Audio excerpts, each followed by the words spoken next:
Burnout मतलब कि जब हम बहुत ज्यादा ही ऑफिस का काम कर रहे होते हैं, बहुत ज्यादा ही काम करते करते इतने ज्यादा यूज टू हो जाते हैं वो वर्क स्ट्रेस को लेके कि हम बर्नआउट एक्सपीरियंस करने लगते हैं। इसके ऊपर मैंने पहले भी बहुत सारे वीडियोस बनाए हैं जिसका लिंक आपको डिस्क्रिप्शन बॉक्स में मिल जाएगा। तो मैं इस चीज को ज्यादा एक्सप्लेन करने के लिए अभी अवॉइड करूंगी, क्योंकि आज का जो वीडियो है उसमें हम बर्नआउट क्या होता है ये नहीं जानने वाले, पर उससे कैसे हम निकल सकते हैं इसके बारे में जानेंगे। नमस्ते, मेरा नाम है रिम्पा सरकार। तो जैसे कि मैंने बताया कि आज के इस वीडियो में हम जानेंगे कि हम जब बर्नआउट फील करते हैं तो उस बर्नआउट से हम कैसे बाहर निकल सकते हैं, हम उसको कैसे कोप कर सकते हैं, उससे कैसे डील कर सकते हैं। तो उसके बारे में जानते हैं। उससे पहले अगर आप इस चैनल में नए हैं और आपने अब तक इस चैनल को सब्सक्राइब नहीं किया है तो नीचे बटन है, उसे क्लिक कर दीजिए। चलिए जानते हैं बर्नआउट को डील करने के तरीके। तो जब हम बर्नआउट फील करते हैं तो उसके लिए जरूरी नहीं है कि लाइफ में सिर्फ एक ही स्ट्रेस हो तो हम बर्नआउट फील करना शुरू कर देते हैं। कई बार ऐसा होता है कि हमारी लाइफ में बहुत सारे स्ट्रेस होते हैं, जब वो पाइल अप होने लगते हैं तो हम बर्नआउट फील करते हैं। और हम में से ज्यादातर लोग सिर्फ एक स्ट्रेस के साथ में डील नहीं करते हैं। डे टू डे लाइफ में हम लोगों को बहुत सारे स्ट्रेस के साथ में डील करना पड़ता है, तो वो बहुत कॉमन हो जाता है। जब वो स्ट्रेस के साथ में हम यूज टू होना शुरू कर देते हैं, अपने बॉडी को हाई स्ट्रेस देने लगते हैं, मतलब बहुत ज्यादा स्ट्रेस देने लगते हैं, जो कि हमारे बॉडी के लिए और हमारे हेल्थ के लिए अच्छा नहीं है, तो वो बर्नआउट में चेंज हो जाता है। तो उसी पे सबसे पहला टिप है कि आपको किस चीज की वजह से स्ट्रेस फील हो रहा है उसको रिकॉग्नाइज करने की कोशिश कीजिए, मतलब कि उसको पहचानने की कोशिश कीजिए। जरूरी नहीं है हमारी लाइफ में जितने भी स्ट्रेसेस हैं, जिस भी वजह से हम टेंशन फील करते हैं, वो सारे के सारे बर्नआउट फील करने के लिए मजबूर कर रहे हैं। हो सकता है उसमें से कुछ ऐसे स्ट्रेस हो जो आपके लिए बुरे नहीं हो, पर कुछ ऐसे स्ट्रेस हो सकते हैं जो बहुत ही ज्यादा आपको टेंशन देते हैं, जो कि आपको बर्नआउट महसूस करने के लिए मजबूर कर रहे हैं। और वो स्ट्रेस इस तरह के स्ट्रेस होते हैं जो कि इतने ज्यादा नेसेसरी नहीं है, जो शायद हम अवॉइड कर सकते हैं, जिस स्ट्रेस को शायद हम और 10 दिन बाद में भी फील कर सकते हैं, पर उसको हम अभी अपनी लाइफ में लेके बैठे हुए हैं। तो ऐसे स्ट्रेस को पहचानने की कोशिश कीजिए और उसको बाद में अपनी लाइफ में लेकर आइए, अभी नहीं। और अगर हो सके तो उसको अपनी लाइफ से निकाल दीजिए।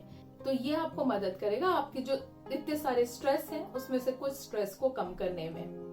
दूसरा है कि आप पहचानने की कोशिश कीजिए कि आपका टाइम कहाँ पे ज्यादा स्पेंड हो रहा है।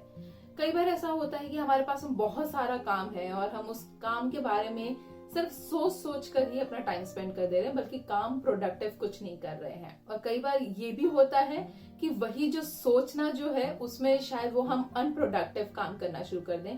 जैसे कि हो सकता है हम सोशल मीडिया में चले गए और वहीं पे अपना टाइम स्पेंड कर रहे हैं, शायद 1-2 घंटा उधर ही निकल गया पर आपका काम नहीं हुआ।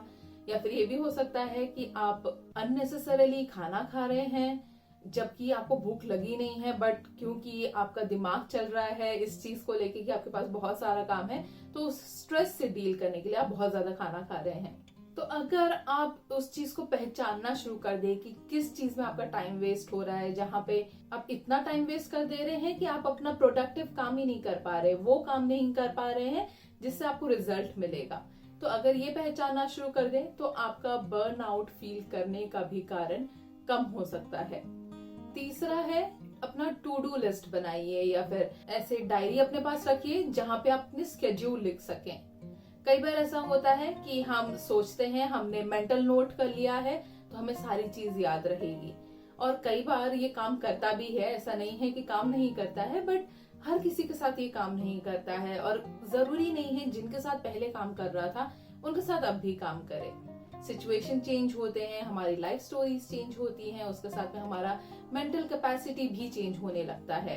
तो ये हमेशा बेटर रहेगा कि आप एक अपने पास में डायरी रखें या फिर अपना टू डू लिस्ट बनाइए, स्केड्यूल उसमें लिखिए, तो आपको पता रहेगा कि आपको क्या क्या चीजें करनी है, किस समय क्या करना है। और ये आपको प्रायोरिटाइज करने में भी मदद करेगा आपकी चीजों को। जो चीज ज्यादा इंपॉर्टेंट है आप उसको अभी कर सकते हैं, और जो चीज आपको शायद 1 हफ्ते बाद करने से भी चलेगा उस चीज को आप 1 हफ्ते बाद के लिए रख दीजिए।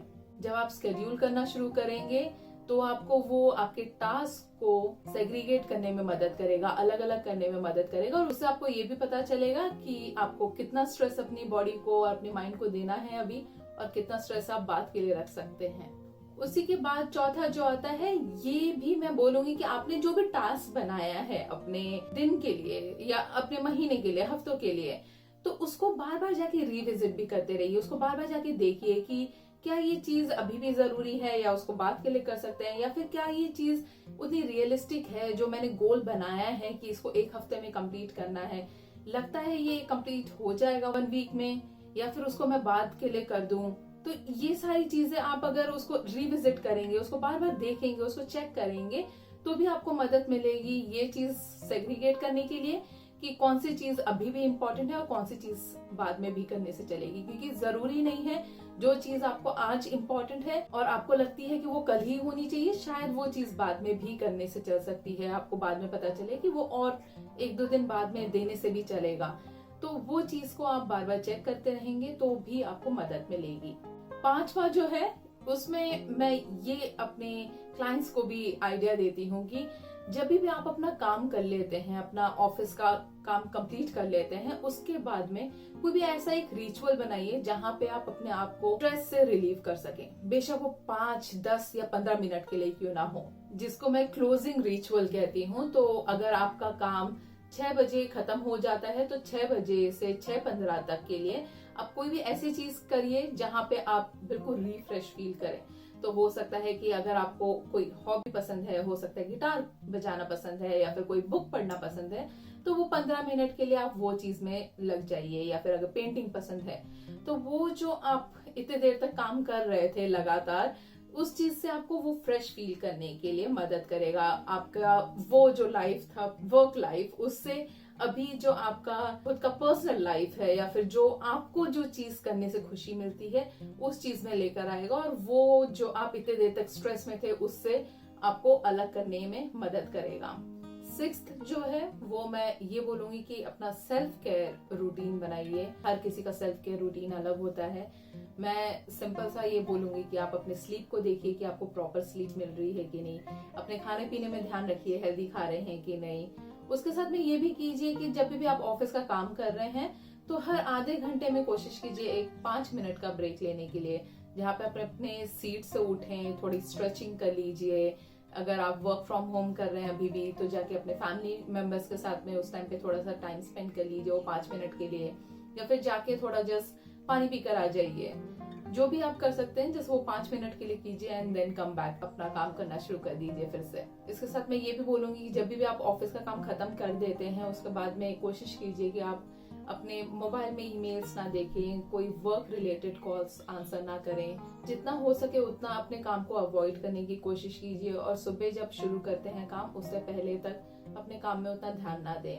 आखिरी जो है वो ये है कि आप अपने पहचान वालों से या आपके दोस्तों से या आपके कॉलीग से, किसी से भी सपोर्ट लेने की कोशिश कीजिए। वो चाहे एक फ्रेंडली सपोर्ट ही क्यों ना हो, आप उनके साथ में बात कीजिए, अपने स्ट्रेस के बारे में बात कीजिए, आपके क्या कंसर्न्स हैं उसके बारे में बात कर सकते हैं। आप ऐसे लोगों के साथ भी कनेक्ट हो सकते हैं जिनको आपको ऐसा लगता है कि वो भी सिमिलर टाइप की सिचुएशन से गुजर रहे हैं। अगर आपको कोई नहीं मिलता है तो आप थेरेपिस्ट से भी बात कर सकते हैं, जो कि आपको और कुछ नहीं तो सिर्फ अपने मन के भार को निकालने में ही मदद कर देंगे, या फिर बर्नआउट से भी बाहर निकलने के लिए मदद कर सकते हैं। और इन सब के साथ में आजकल बहुत सारे सपोर्ट ग्रुप्स भी अवेलेबल हैं, not just for those people जिनकी मेंटल हेल्थ रिलेटेड कोई इशू है, बट इवन कॉमन लोगों के लिए भी आजकल सपोर्ट ग्रुप्स अवेलेबल हैं। तो आप वो ज्वाइन कर सकते हैं। वहाँ पे स्ट्रेंजर्स रहेंगे जिनके बहुत से कंसर्न्स आपसे मिलते जुलते हैं, तो आप उन लोगों से भी बात कर सकते हैं और हल्का फील कर सकते हैं।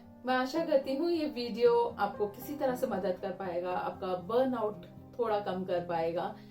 अगर आपको ऐसा लगता है कोई ऐसा टॉपिक है या कोई क्वेश्चन है जिसके बारे में मैंने अब तक बात नहीं की है, या फिर शायद मुझे उस टॉपिक पे बात करनी चाहिए, तो आप मुझे वो कमेंट बॉक्स में लिख के बता सकते हैं, या फिर आप मुझे ईमेल कर सकते हैं। हम अगले हफ्ते फिर मिलेंगे एक नए वीडियो के साथ में। तब तक के लिए wish you healthy mind and a happy life. Stay safe.